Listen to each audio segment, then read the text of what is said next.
من كام ألف سنة فاتوا كان في مجموعة من البشر عايشين طبيعي. ربنا كان رازقهم بالخيرات وبسبب النعيم اللي كان موجود في أرضهم كان لما بيمر حالة كانوا بياخدوا من النعيم ده. بس أهل القرية ما كانوش بالكرم ده وكانوا بيتضايقوا جدا لما حد بياخد من النعيم اللي موجود في أرضهم. وهنا وسوس لهم الشيطان أي حد يعدي من القرية يقطع طريق. بس ده ما كانش الهدف الرئيسي لوسوسة الشيطان، بل كان تمهيد لبعدين. حتى مع تصرفهم ده مع المرة الموضوع ما زال مستمر. وهنا أهل القرية اتجننوا فإبليس كان لازم يتدخل. بدأ يوسوس لهم بالشيء من أقذر الحاجات اللي ممكن إنسان يعملها، وعلشان يجر رجلهم تشكل لهم على هيئة إنسان فائق الجمال ومر من عند قريته. وزي ما انت متوقع زي ما هم متعودين قطعوا طريقه. بس هنا ابليس فاجئ وفجأة لقوه بيطلب منهم انهم يمارسوا معاه وبالفعل عملوها. ومن هنا بدأت قصة قوم لوط اللي كلنا عارفينها. اتشكلت العادة بسبب فعل بسيط في البداية وهو انهم يقطعوا طريق المرء، وبعدين لما الموضوع ما جابش نتيجة زي ما هم متوقعين وسوس لهم الشيطان ان هم يقطعوا طريق المره زائد ان هم يمارسوا الشذوذ بتاعهم. وده من باب قال ايه يحموا النعيم اللي هم عايشين فيه. بس ما كانوش عارفين ان دي بدايه نهايتهم. وعلى عكس المتوقع انا مش جاي هنا اكلمك على قصه قوم لوط، حبيت بس اديك نبذه عن اول شاذ في التاريخ وعن ازاي بدات العاده في الجنس البشري. ودلوقتي نبدا نسمي الله ونخش في موضوعنا.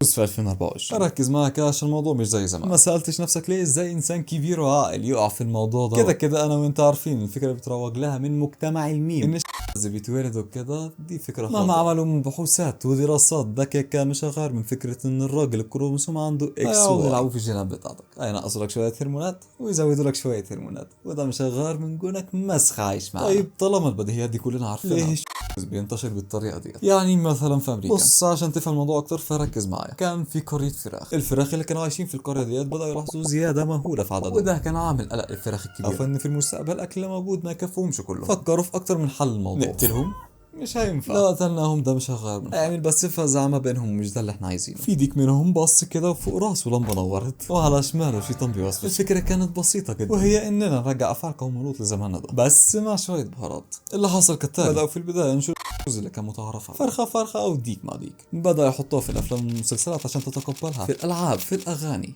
في الشوارع في كل حته. فبدل اللي غسل دماغهم 100 بقوا مليون وعددهم بتزيد مع الوقت بطريقه مهوله. عايزك تركز قوي في الكلام اللي جاي بسبب انغماسهم في الشهوه المفرطه بقى الممتع بالنسبه لهم غير ممتع، وده اللي حوله في البدايه لغايه ان هو يجرب حاجه جديده او شيء جديد على مخه. فانت وبعد ما وصل لمرحله انه ما بيوصلش للشهوه نفسها زي الاول زي ما احنا عارفين ان الانسان عبد لشهوته وما تحكمش فيها، فبدا يدور على بدائل تانية لا تقل وساخه عن على فكره. وهنا بدات تنتشر افكار تانية زي ال LGBTQQIB الخرا ده يا دين امي ايه ده كله. بص كسر وصل بيهم في الدول الغربيه انه بس طفل فكر في دماغه انه هو عايز يتحول جنسيا بياخدوه بيحولوه ولو اهله كانوا رافضين.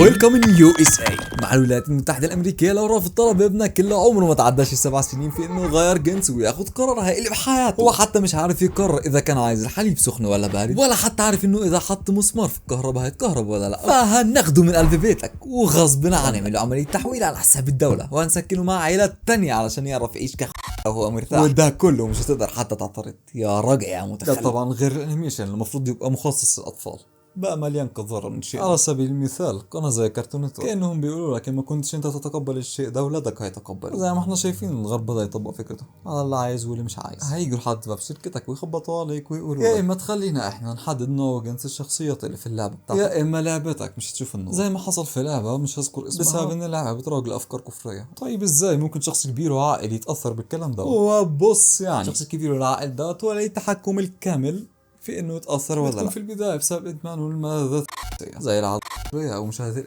فمن كتر ما هو بيمارس العادات ديت بقت بالنسبه له شيء عادي وما بيتوصلوش نفس النشوه بتاعت الاول، فبيبدا يتجه لحاجات جديده عشان توصله لنشوه اعلى زي بس في الاول وفي الاخر هو المسؤول الكامل انه حط نفسه في الطريق دوت. طبعا مع تسهيل السوشيال ميديا الموضوع فلما الشخص بيبدا يبحث عن ملذات تانية بيشوف ان بقى عادي وكده وان هو اتس اوكي فبيبدا يتجه له.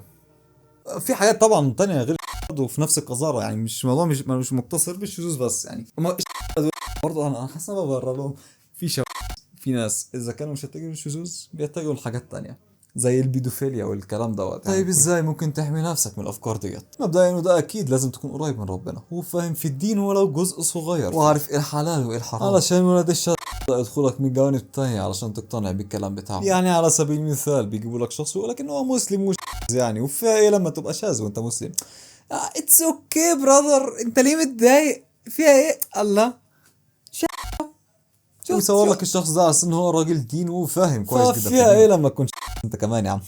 انت مكبر الموضوع قوي. قال لا، بتبدا انت تتاثر بالموضوع تدريجيا وبتتقبله. هتقولي فيها ايه لو تقبلتهم؟ فاحب اقول لك ارجع لقصه قوم سيدنا لوط وشوف مرات سيدنا لوط حصل فيها فلازم تكون فاهم ايه المداخل اللي ممكن يدخل لك. طيب انت كبير وعاقل وفاهم ازاي ممكن يدخلوا لك من المداخل بتاعتهم. طيب والاطفال هتلاقي يبدا اما تسوس لهم في اي حاجه بيتفرجوا عليها، اذا كان كرتون او العاب او اغاني. ما تنساش ان السينما مش مقتصرة على راجل وراجل وست وست، لا للأسف الموضوع أكبر من كده بكتير. فلازم تاخد بالك من ابنك أو بنتك أو أخوك أو أي طفل في الدايرة بتاعتك عامة. راقبه كويس وشوف هو بيتفرج على إيه أو بيعمل إيه عامة في حياته. هل تصرفاته تنفع تكون لجنسه ولا هو ولد بيحب يقف قدام المراية يحط مكياج مامته أو أخته أو يلبس لبس؟ لا هو كده لازم تفهم كويس إنك مقصر معاه وسايبه للتليفون أغلب الوقت. ومش الحل هنا إنك تقوم تزعق وتبهدل الدنيا، لا خالص. لازم تتعامل مع الموضوع ده بهدوء جدا عشان غلطة واحدة منك هتبوظ. تقرب منه أكتر واعرف هو بيتفرج على إيه. لما تلاقي السبب ابدأ امنعه عنه تدريجيا. يعني مثلا خليه يخرج معك كتير، اقعد معاه اغلب الوقت، خليه ينسى هو كان بيتفرج عليه اصلا ويبدا يرجع لحياته الطبيعيه. خليه يعمل حاجات من جنسه، لو ولد خليه يلعب كوره،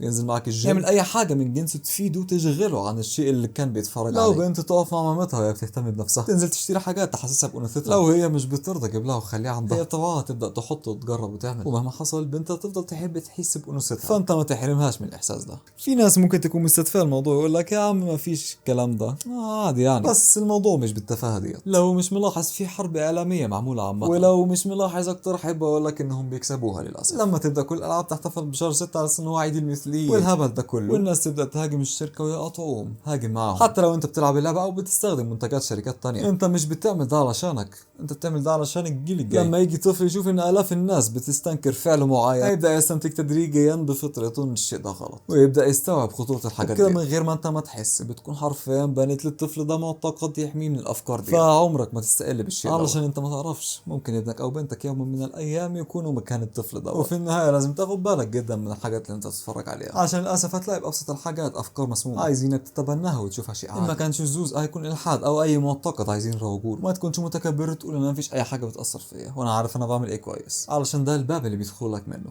وبس. في النهايه ما تنساش اخواتنا من الدعاء في فلسطين، ما تخليش المشهد معتاد بالنسبه لك. انا للاسف كنت كاتب في السكريبت ده علشان ده هدفهم الحالي. انا دلوقتي بقرا السكريبت ده في 2025 واظن ان هم وصلوا لهدفهم. لو الموضوع عجبك ما تنساش تقول رايك في التعليقات، ولو حابب نتكلم عن ظاهره معينه او موضوع معين اكتبوا لي في التعليقات. كنتم في امان الله ومع السلامه. خلصت؟ لسه بيصور ولا ما فصلش؟